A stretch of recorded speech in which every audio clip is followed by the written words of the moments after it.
Finally, let me show you the entire code for the InteractionFrameReadyEventHandler, which display the properties you just saw.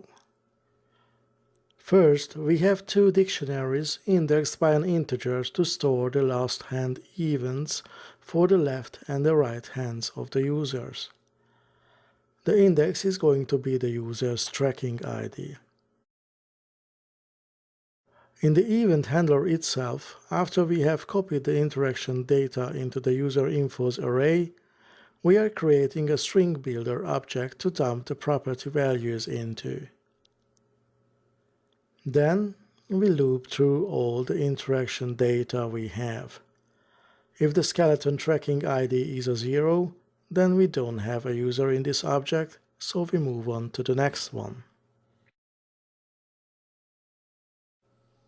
If we do have a user, we set the hasUser flag to true and dump the user ID and the hands text.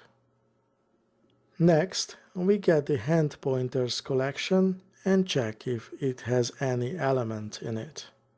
If not, we display the no hands text, but if it does, we loop through each hand. In this loop, we first write the hand type, left or right, followed by the coordinates. Then we dump the isTracked, isActive, isInteractive, isPrimary for user flags. Now come the grip flags. First we determine which last hand event dictionary we have to store the potential grip event in, and then do so if the value is not none. Then we take the last hand event for this specific user and store it in the last hand event variable. After this, things are pretty straightforward.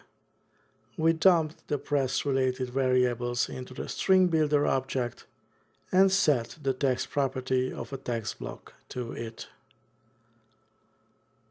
Finally, if the hasUser flag has not been set to true, we set the text to no user detected.